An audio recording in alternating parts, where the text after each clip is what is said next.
what's going on guys, Grouch here. So as most of you guys know, the Naruto Shippuden anime is finally coming to an end, which I honestly never thought I'd see this day, just thinking of how long the Naruto series has been going on now. Personally, I dropped the series maybe about a year ago, and you guys can probably already guess why. The fillers. So I just ended up jumping to the final fight between Naruto and Sasuke and skipped the rest. But who knows, maybe one day I'll go back and finish those remaining episodes. Honestly, I just couldn't wait 2 months to get one canon episode.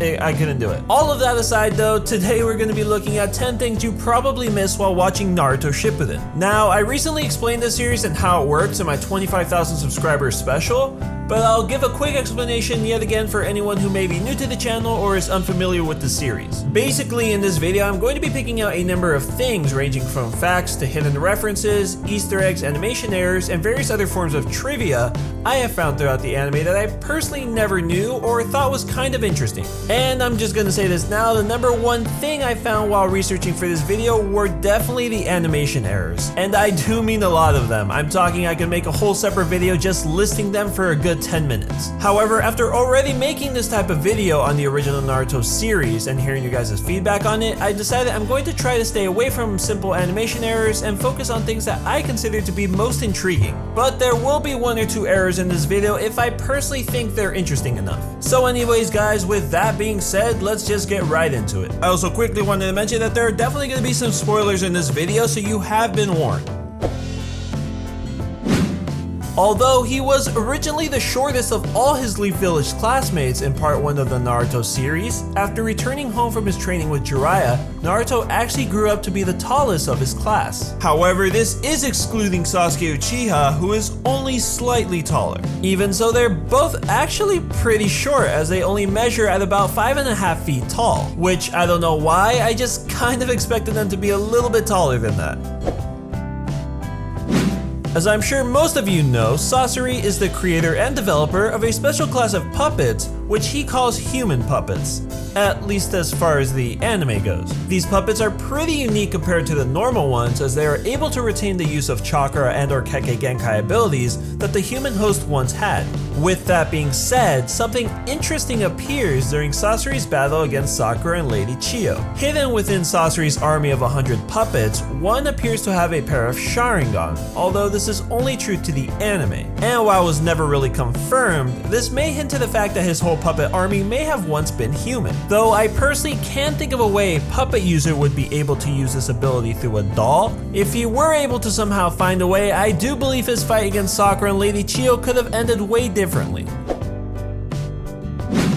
Of all the visual Kekkei Genkai in the series, the most appealing in my opinion when it comes to overall design would definitely have to be the Rinnegan. However, during its initial debut in the anime, it looks much different from what we currently know it as today. This is because when it was first shown, its color design had not yet been released in the manga, leaving it up to the animators to come up with their own design. Needless to say, I'm pretty happy they ended up changing it. But while we're on the topic of visual Kekkei Genkai, there's a major flaw regarding the Byakugan. Though it's been shown to have the ability to see through objects such as walls and boulders, not one person even thought to use it in order to uncover Tobi's identity. Or rather, they couldn't, according to this specific scene, which doesn't really make any sense, as it should have by all means had no problem seeing under his mask. Now, I know there's going to be at least one guy trying to debunk this down in the comments below, so I'll try to beat you to it. The only possible explanation that I can think of is that the Byakugan is meant to see a person's chakra points, so rather than seeing them normally, they would look something like this. However, in the original Naruto series, during the first stage of the Chunin exams, Neji is able to use his Byakugan to somehow see through a person completely without seeing their chakra. I'm curious to hear you guys' thoughts and ideas down below. In episode 340, as Sasuke is standing alone after the successful undoing of the reanimation jutsu, he has a moment of inner dialogue questioning what is a shinobi, while at the same time imagining Naruto, Sakura, Kakashi, and a number of his former classmates. However, this scene, or rather memory, is actually impossible, as throughout the entire duration of Naruto Shippuden, Sasuke never actually encountered Shikamaru, Kiba, Ino, or Choji before joining the battle against Obito and Madara.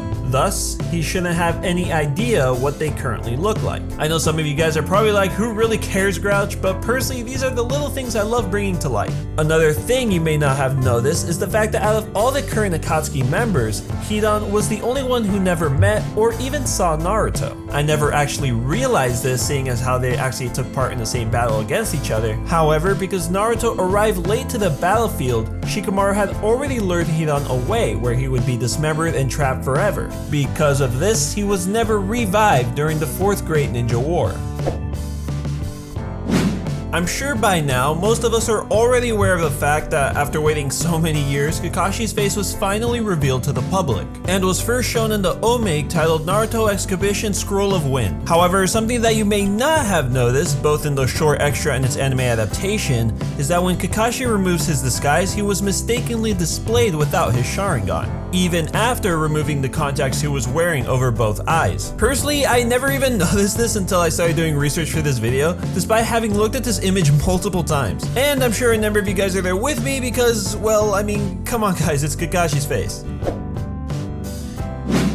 In certain episodes of the series, often hidden in the backgrounds, posters can be seen featuring our series' main protagonist. These were actually promotional posters meant to advertise the series' upcoming movies. Although exactly how many are hidden throughout the series, I'm not too sure, but I do know they can be spotted at some point in both episode 67 and 118. If anyone else knows some other episodes, I would appreciate it if you could let us know in the comment section.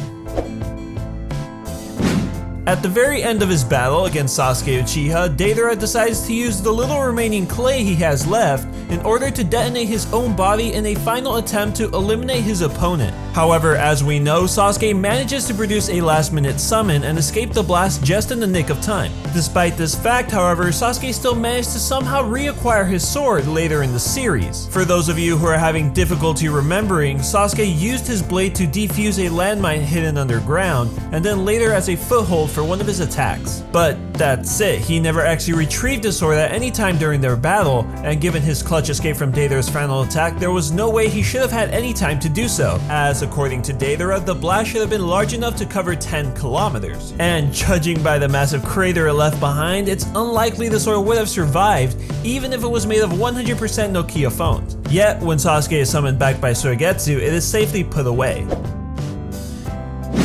It seems that every anime nowadays has at least one of those characters that are kinda meant to play a part in the story but never really seem to do much. And that particular character in this series would definitely have to be Tenten. Well, something about her that I doubt many of you ever realize is that she is the only one of the original 12 Genin never actually given an official last name. This does exclude Sai, who, as we all know, is Sasuke's replacement after he chose to desert the village. However, even he is given the last name after marrying Ino in the Boruto series. Honestly, I find it kinda hilarious that I never actually noticed this until now, considering I've been a fan for the series for many years now. However, when you're a character in a series as well known as this one and you get outdone by a pig in terms of screen time, well, I don't know what else you really expected.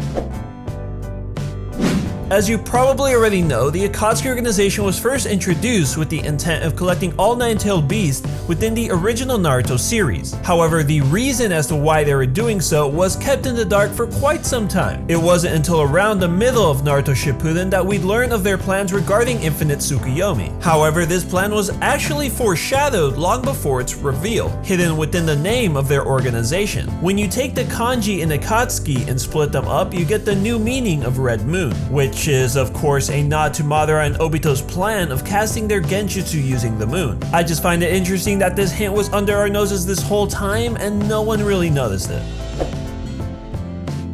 This one is actually one of the most recent Naruto episodes, specifically episode 479. After finally returning home from the war, Naruto is seen as a hero all around the shinobi world. Many people from around the globe are now eager to enter the Hidden Leaf and meet him.